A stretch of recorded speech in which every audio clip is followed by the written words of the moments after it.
Dr. Tracey Wilen is our guest today. She's a prominent thought leader on the impact of technology on society, work, and careers. Been a scholar at Stanford University and has held leadership positions at Apple, HP, Cisco, and the Apollo Group. She has authored 11 books. Her newest, Employed for Life, 21st Century Career Trends, that was released earlier this year. And Dr. Wilen joins us this morning on KROC AM. Good morning, Dr. Wilen. Welcome to the program. Thank you, and good morning to you. The art of getting a summer job used to be just teens. You know, during they get out of school and they go look for work. But nowadays, I think it pretty much can cover almost anybody. It's open to us today to find jobs, and that's sort of what I look at is instead of just the traditional methods, now that we live in a digital world, what are some other ways that people are finding interesting jobs? And there are some other terms that come up here that I am not familiar with, and maybe some of our listeners aren't either. One of them is crowdsourcing. Yes, so let me just give you a little background on that. So crowdsourcing has actually been around since 2008 and has grown over 730%, according to Crowdsourced.com. And what it is, it's engaging people using the Internet. So you have a one-to-one, but now you can have a one-to-many relationship. And you can use this relationship to tap into the crowd for a number of things, anything from funding to ideas to solving problems and now to talent. So you're talking essentially about working from your home through your computer.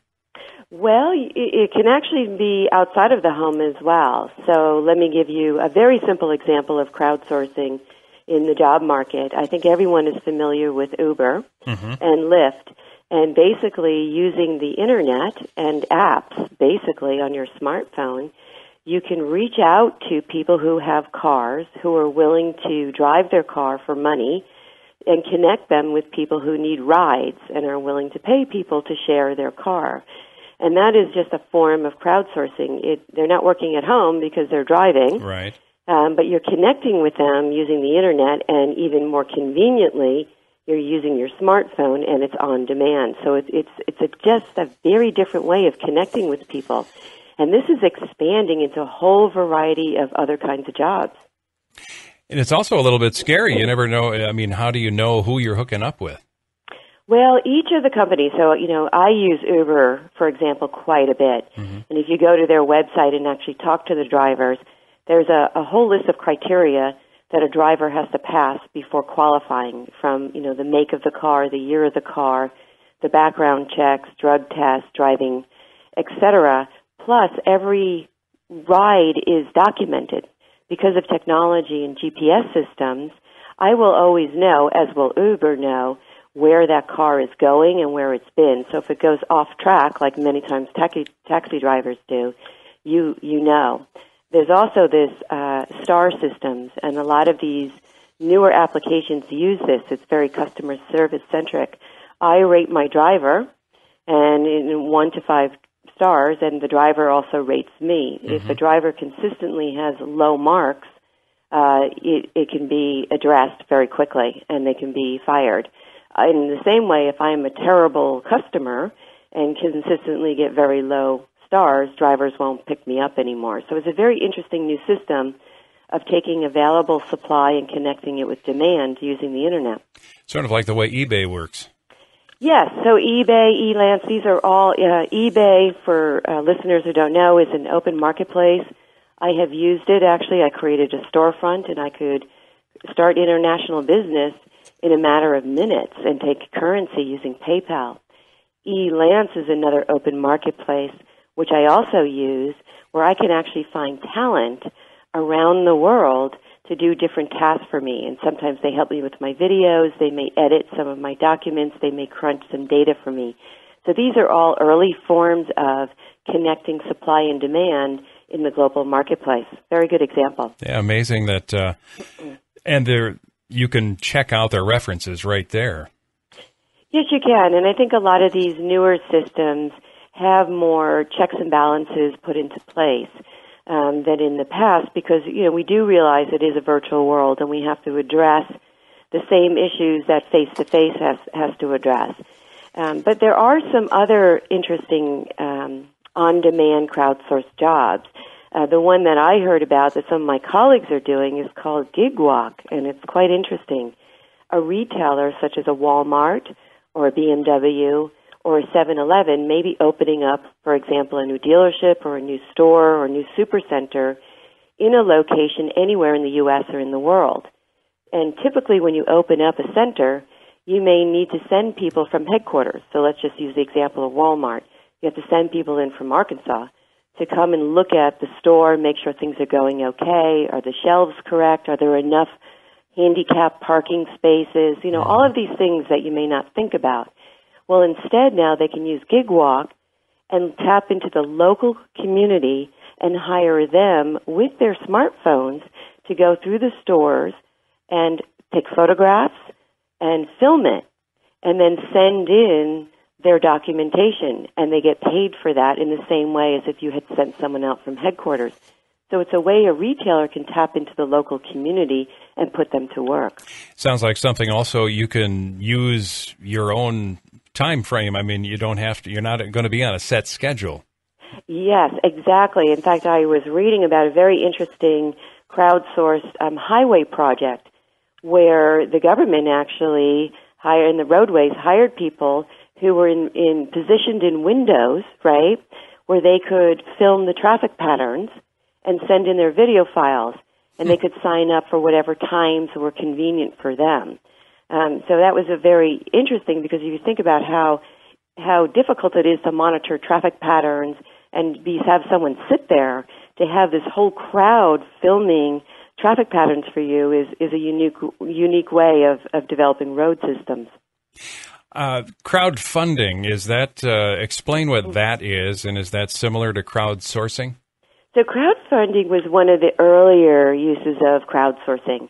And I, as a startup or a musician even, an artist, right, or if I have a new product or idea, I would go out to these sites called Indiegogo or Kickstarter, and I would post my project and say that I'm seeking funding. And a lot of people did that because they couldn't go and get venture capitalist money or private equity or bank loans. So they went out to the crowd and said, hey, I have this idea.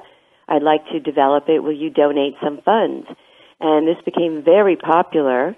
And you know, Shark Tank even helped some of that. I think people are probably familiar with the show Shark Tank. I was just thinking of about ways that people can connect to funding, and people are interested in helping, whether it is a startup, a product, an idea, or music or artwork. So it's quite interesting. That was one of the earliest forms of crowdfunding, crowdsourcing. So there are a lot of different organizations and companies using this method now? Yes, I think the most visible one would be Apple Computer. They had mentioned at their developer conference last year that they had invested over $10 billion in hiring, crowdsourcing over 16 million developers to help make apps for their iPads, for their iPhones. And now you know where that's leading, because now they have the iWatch. So not only do you use the talent inside your firm, but you also can find wisdom and, you know, around the world to help you. There are smart people everywhere. They may not just be in your backyard or working in your firm. So Apple has been very visible and open about how they use crowdsourcing for talent. But GE has done it as well. I was talking to Lego. They have done it from customers to get new ideas on toys and different kinds of building, you know, structures and blocks. So it's been out there for a while, and companies are tapping into the wisdom and the innovation of crowds. So there's a lot of opportunities out there for people who have a certain talent. Maybe you don't even have to have a lot of talent, but maybe just have a little equipment, whether it's video or something like that, that you can utilize that. Maybe it's been sitting around the house for a long time and make some money this summer and beyond. That's right. So what's interesting is, yes, you can have a skill like a tailor. There's tailor.com. You can be a translator and do Unbabble, which connects people who can translate with people who need translation. Or you can do other things like Gig Walk. Instacart, for example, out here by me, connects people who need groceries with people who will shop for them. Handy.com connects people who need house cleaners with local house cleaners. And Washio connects people who need laundry done with people who are willing to wash and deliver clothes. So there's a lot of opportunity whether you are skilled or whether you're not skilled. Or just ambitious. I mean, there's translation. Oh, you mentioned the translation, but you can clean up trash. There's a number of things. Yeah. Exactly. So one of the postings I saw was a building that got flooded, and it needed people immediately to come in and help them clean up. So they posted it on one of these sites to be able to quickly find people. And it could be businesses who have spare time, or it could be individuals who have spare time to be able to go in and help them. What's unique about it is that you're not necessarily going to a job board and posting a resume and waiting. You can look on an app, like GigWalk has its own app, Uber has its own app, and you can find immediate jobs in your local area, and that's what's a little different about some of these on-demand job opportunities. I would imagine a lot of these connections can be found on your website, Tracey Wilen. TraceyWilen.com. Is that your website? That's correct. It is. I've gone out and tried to search some of these. There's a lot. If you go out to Google as well, you can look in your local area if you have a specific skill, like a welder or plumber, and look to see if there are labor sites, talent sites, or app sites that will help connect you. But and there are also some aggregators starting to develop, like the Crowdsourced.com, for example. I'm noticing that they're becoming a filter for a lot of these sites, so it makes it easier for you and I to go find them. But I try to list them and keep up with them and talk about them with people like you, which I really appreciate. Do people then set their own price? They just work out a deal with a company? Does the company come up and say, this is what we're paying you and that's it? Is there any negotiation involved? Right. So there's a lot of different models. Most of the time the company will post whether it's a per hour. So, for example, in GigWalk, it could be $13 to $15 per hour. Some will post for a task. So if you're just doing simple data, you will get task money or points, which will add up to a value, and then the money gets deposited into your PayPal or other online account. And some will pay for the item, the translated item, a series of photos. If someone, like, for example, iStockPhoto.com crowdsources and pays for individual photos that they use. So each one has its different model. And so, you'd have to go out and look at and see what's available for them. If you become a regular, obviously you get more stars, right? You rise up, you become a preferred person, and your model, your pay structure might change.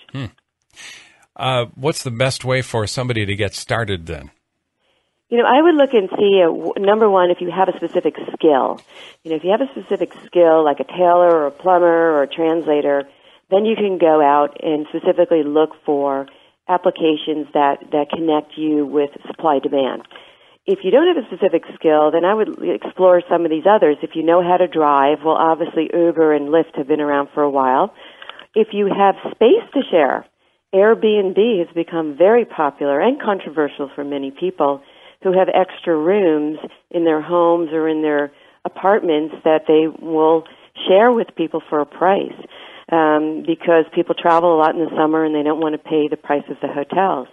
I have to tell you a funny story I heard on the news. It's crazy out here in Silicon Valley that there's such a shortage of living space that a young man rents out his parents' backyard, calls it tent.com, and you can rent a tent, get one shower a day and free Wi-Fi for a month for $900.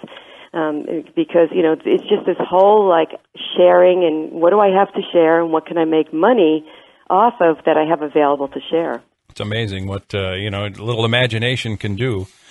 Can make you some more money this time of the year rather than just a good story at the bar with your friends. Yes.